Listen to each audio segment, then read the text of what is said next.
Hello guys, आप लोग देख रहे हो पोकी फिगर चैनल। तो गाइस कैसे हो आप लोग। तो गाइस आज की इस वीडियो में मैं बात करने वाला हूं कि आखिर टॉबीएस ने डार्कराय को कैसे पकड़ा। और अब जो लोग सोच रहे हैं कि इसमें कौन सी बड़ी बात है, मैंने तो गेम्स में अर्सियस को भी कैच कर रखा है, तो फिर ये डार्कराय कौन से खेत की मूली है। तो नहीं नहीं नहीं, एनिमे और गेम्स में बहुत फर्क होता है। इनफैक्ट क्या आप लोग जानते हो कि पोकेमॉन जर्नीज के एपिसोड 40 में जो गू है उसने लिटरली ज़ैप्डोज को कैच कर लिया था, लेकिन उसके थोड़ी ही देर बाद जो ज़ैप्डोज है उसने पोकीबॉल के अंदर रहते हुए ही अपने अटैक से जो पोकीबॉल है उसको तोड़ दिया था। तो इसी से आप लोग अंदाजा लगा सकते हो कि एनिमे में एक लेजेंडरी पोकेमॉन को कैच करना कितना मुश्किल है। लेकिन अगर इतना ही मुश्किल है तो फिर इन महाशय के पास दो लेजेंडरी पोकेमॉन कैसे हैं, तो यही आज की वीडियो का टॉपिक होने वाला है। तो अगर आप लोगों को इस वीडियो में थोड़ा सा भी इंटरेस्ट है तो इस वीडियो को स्टार्टिंग से लेकर एंड तक जरूर देखना।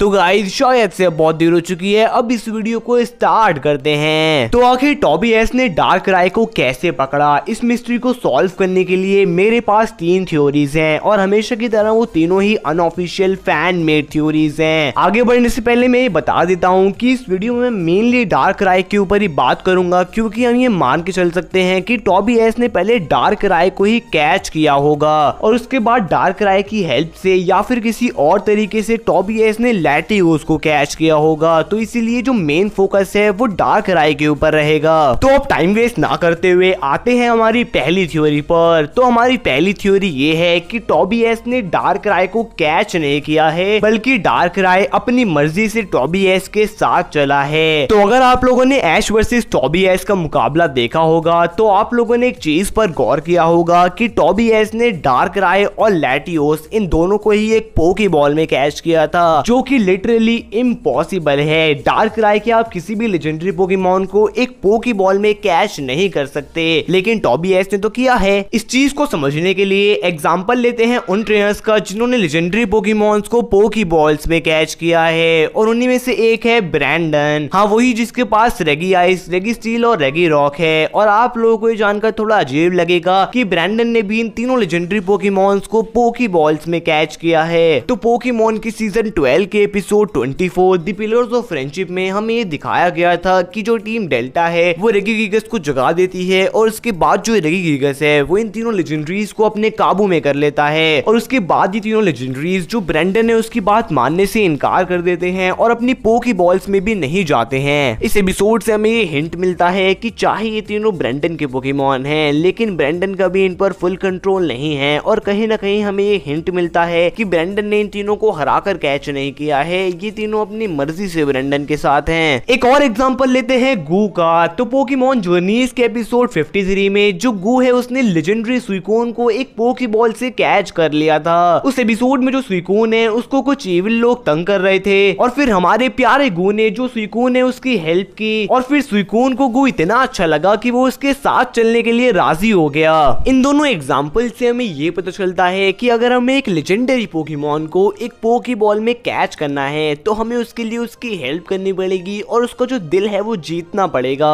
तो हमारी पहली थ्योरी ये कहती है कि टॉबीएस ने डार्कराय और लैटियोस इन दोनों की ही हेल्प की होगी और इन दोनों का ही जो दिल है वो जीत लिया होगा, और इसलिए जो टॉबीएस है वो कामयाब हो पाया इन दोनों को ही पोकेबॉल्स में कैच करने के लिए। और अब आप लोग सोच रहे होंगे कि आखिर ऐसी क्या हेल्प की होगी टॉबीएस ने। तो मैं भी यही सोच रहा था और तभी मेरे दिमाग में एक आंसर आया, तो ध्यान से सुनना। तो अगर आप लोगों ने Pokemon movie the rise of डार्कराय देखी होगी तो आप लोगों को मालूम होगा कि उस मूवी के लास्ट में जो डार्कराय है वो नहीं मरता है। तो अगर एनिमे और मूवी इन दोनों की टाइमलाइन एक ही है तो ऐसा हो सकता है कि मूवी वाला डार्कराय और टॉबीएस का डार्कराय ये दोनों एक ही हो। ऐसा हो सकता है कि सब कुछ खत्म हो जाने के बाद जो डार्कराय है उसको बहुत ज्यादा चोट लगी हो, क्योंकि उसने अभी अभी 2 लेजेंडरी पोकेमॉन से लड़ाई करी है और तब उसकी हेल्प करी हो टॉबीएस ने, और उसके बाद डार्कराय को टॉबीएस इतना अच्छा लगा हो कि वो उसके साथ चलने के लिए राजी हो गया हो। और ऐसे ही टॉबीएस ने लैटियोस की भी हेल्प की होगी। तो गाइज ये थी पहली थ्योरी। आई होप आप लोगों को थ्योरी समझ में आ गई होगी, और अगर नहीं आई तो आप लोग एक बार दोबारा देख सकते हो। तो अब आते हैं हमारी सेकंड थ्योरी पर। तो हमारी सेकंड थ्योरी ये है कि टॉबीएस ने डार्कराय को हराकर कैच किया होगा। तो जैसा कि हम लोग जानते हैं कि टॉबीएस के 4 पोकेमॉन्स हमें अभी तक नहीं पता हैं, तो ऐसा हो सकता है कि वो 4 पोकेमॉन्स इतने स्ट्रॉन्ग हो को कि वो डार्कराय को हरा दें और उन्हीं की हेल्प से टोबियास ने डार्कराय को कैच किया हो। और हमने ऐश वर्सेस टोबियास के मुकाबले में भी देखा था कि ऐश के सिर्फ 4 पोकेमॉन्स ने टोबियास के डार्कराय को हरा दिया था, जो कि थोड़ा अजीब है, लेकिन अगर है तो हाँ ऐसा हो सकता है कि टोबियास के वो पोकेमॉन्स जो हमें अभी तक नहीं दिखाए गए हैं उन्होंने डार्कराय को हरा दिया हो और फिर टोबियास ने कोई जुगाड़ लगाकर डार्कराय को पोकेबॉल में कैच कर लिया हो। और ऐसे ही ये थ्योरी लैटियोस पर भी अप्लाई होती है। तो गाइस ये थी सेकंड थ्योरी। आई होप आप लोगों को थ्योरी समझ में आ गई होगी। तो अब आते हैं हमारी थर्ड थ्योरी पर। तो हमारी थर्ड थ्योरी ये है कि टोबियास का डार्कराय असल में एक डिट्टो है। हाँ मैं जानता हूँ ये काफी अजीब है, लेकिन एक बार इस थ्योरी को भी सुन लेते हैं। तो हमारी ये थ्योरी ये कहती है कि टोबियास का डार्कराय असल में एक डिट्टो है जो कि डार्कराय में ट्रांसफॉर्म हुआ है। और इस थ्योरी को साबित करने के लिए 2 प्रूफ्स भी हैं। तो पहला प्रूफ ये है कि टोबियास का डार्कराय एक्चुअल में बहुत कमजोर है।